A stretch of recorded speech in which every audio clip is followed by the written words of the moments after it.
Dan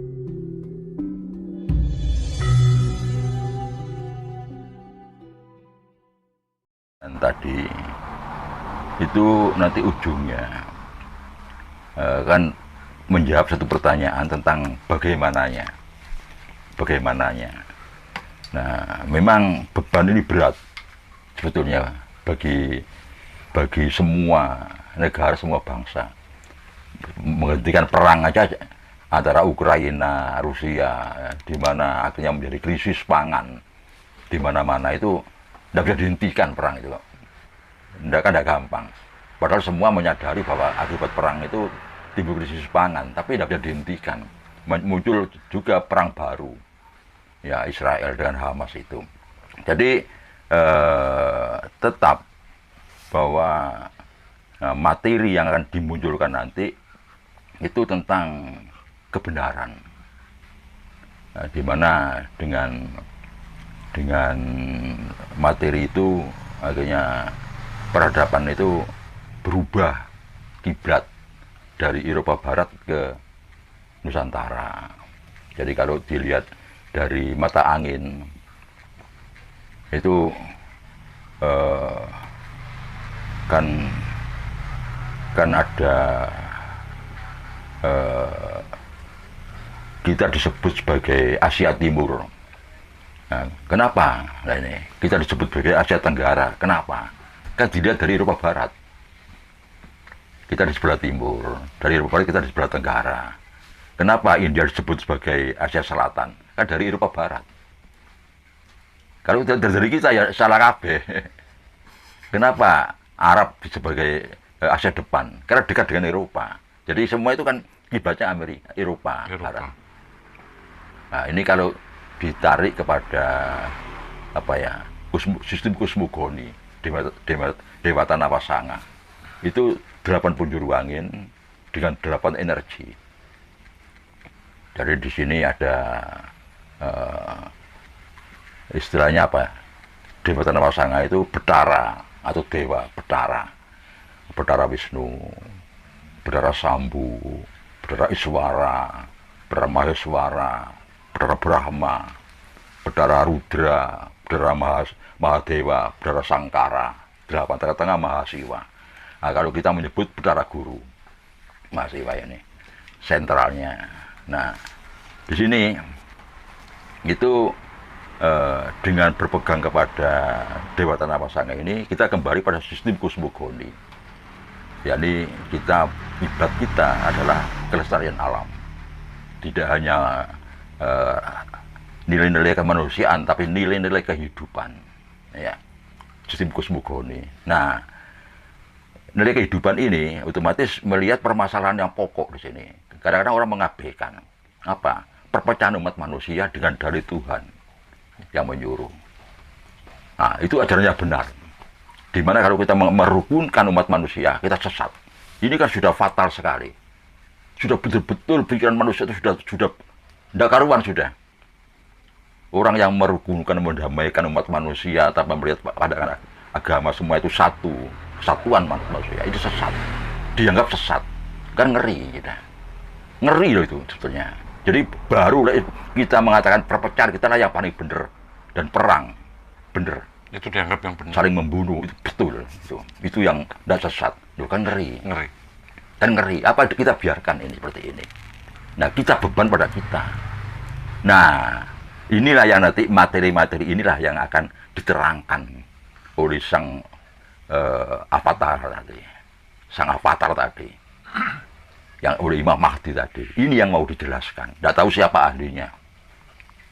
Ini. Jadi, coba sekarang kalau kita menyebut ada yang ditunggu oleh semua agama tentang avatar itu. Imam Mahdi, Nabi Isa turun kembali, Wisnu. Ya. Ini di Indonesia, di Jawa terutama ya, itu ada Ratu Adil yang akan muncul, yang namanya Heru Cokro. Ada ya. Kata-kata ini sudah lama muncul ini. Heru Cokro Semono. Jadi inilah yang kalau dikupas merujuk ke Pancasila. Nah, di sini ini memang kalau boleh saya memberikan contoh ya, contoh bahwa meyakini satu faham ketuhanan ini mutlak, harus mutlak. Ya, tidak boleh separuh-separuh. Nah, yang dimaksud di sini apa? Apa? Nah, kita sebagai orang Nusantara, orang Indonesia, dan suku Jawa terutama ya, yang didatangi oleh semua bangsa dengan membawa ajaran ketuhanannya, dengan membawa agamanya. Dan kita diminta untuk memeluk agama-agama itu yang dibawa oleh mereka. Kita nurut. Apakah kita nurut begitu saja? Nah ini. Kita harus masuk.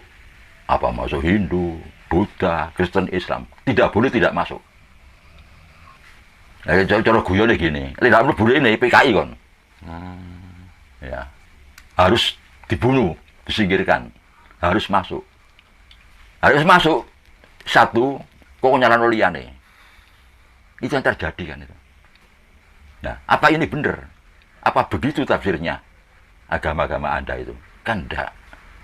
Ini yang dimaksud dengan akan turunnya mematikan di sini. Nah, di sini ini akhirnya kita pada awal kemerdekaan, ya, bahkan ya pada saat-saat kita ini keadaan hancur, kan tetap berkembang pandangan-pandangan itu, yang namanya ajaran Jawa. Ajaran Jawa, bukan kejawen ya. Banyak orang Jawa itu tidak menerima begitu saja, tapi dengan tanda petik.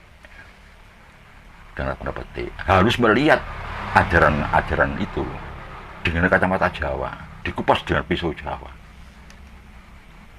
Tidak bisa menerima ajaran itu dengan kupasan pisau mereka. Itu yang harus disadari, harus kita pahami. Ini yang perlu sekali untuk difahami.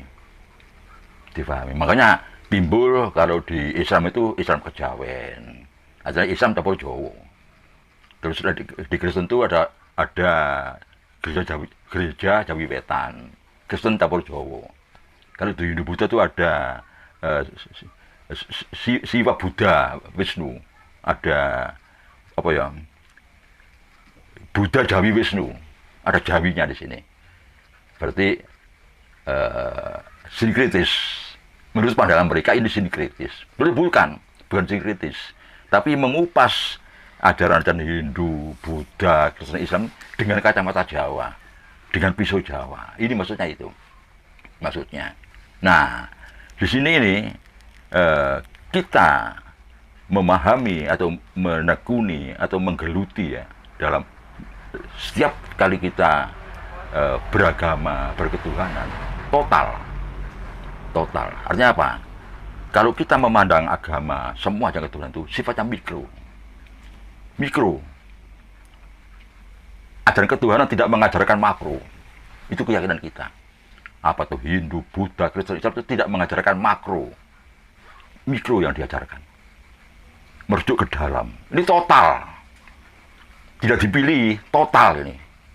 Sedangkan mereka, mereka Hindu Buddha dari India, Kristen dari Yahudi yang dikelola oleh Eropa Barat, Islam dari Arab.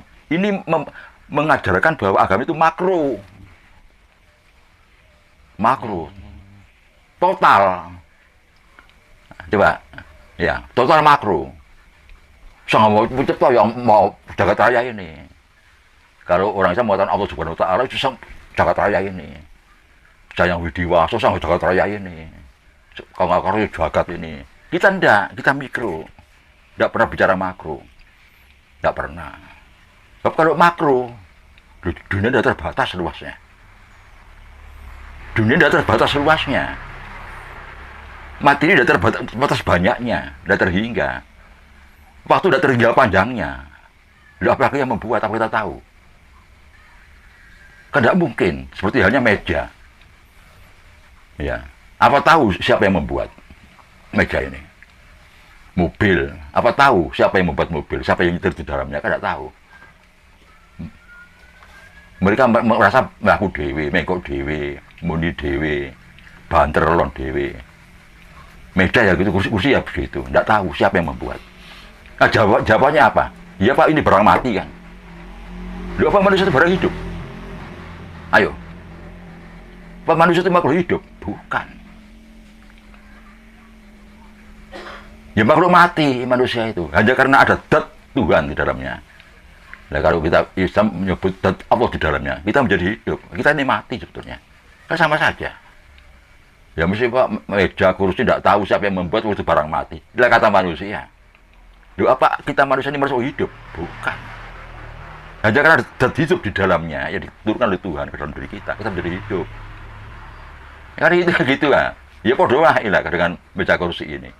Nah, ini yang sebetulnya sekarang ini banyak orang jadi bingung. Karena apa? Yang menerima ajaran ketuhanan secara makro mendadak sadar sebagai orang Nusantara bahwa ini ternyata mikro, bingung deh. Tidak bisa menghilangkan pandangan makronya, tidak bisa dihilangkan, dia menerima mikro, rancu di sini, rancu. Sehingga kalau ditanya bingung, karena ini kalau kita ini mikro, memandang semua ajaran ketuhanan itu mikro ke dalam, mutlak. Tidak satupun yang bersifat makro. Konsekuen kita. Tidak ada satupun yang bersifat makro. Kalau makro tidak tahu. Misalnya Maha Pencipta. Kalau menyebut Allah SWT, siapa? Apa ada? Kita bilang ada, tapi kita tidak tahu. Tidak satupun orang pun tahu. Ada tapi tidak tahu. Titik sudah. Tapi tidak tahu, maksudnya dikejar pertanyaan. Tidak bisa.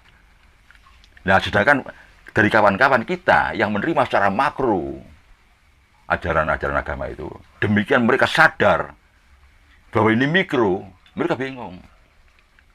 Secara makro tidak bisa menghilangkan karena sejak kecil dia meyakini bahwa ini makro. Dan dengan pandangan makro ini mereka diuntungkan. Tahu-tahu dia mendadak menyadari bahwa ini mikro, bingung. Nah ini yang terjadi sekarang ini. Nah kalau kita orang Jawa menerima ajaran itu, kita secara mikro, total mikro, total itu, tidak ada yang sedikit pun yang menganggap ini makro. Nah ini yang menjadi taruhan.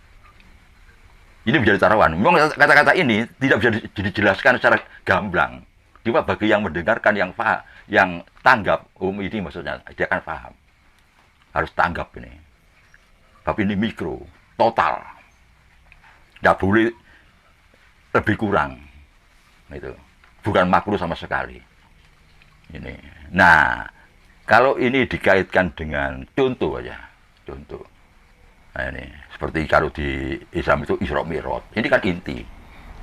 Jadi kalau mereka, orang-orang Arab itu, itu sangat kagum pada isi wahyu. Orang-orang India kagum pada isi wahyu yang di Weda itu. Orang-orang Nasrani kagum pada isi wahyu dalam Alkitab itu. Tapi kita mau Jawa enggak begitu. Ya memang isi wahyu dibaca. Tapi kalau kita yang kita kagumi, kok bisa dapat wahyu? Loh ini, kok bisa dapat wahyu? Ternyata ajaran itu bukan rumusan untuk mendapatkan wahyu. Dari kita. Semua ajaran kalau di Islam, di Al-Quran, di hadis itu rumusan mendapatkan wahyu.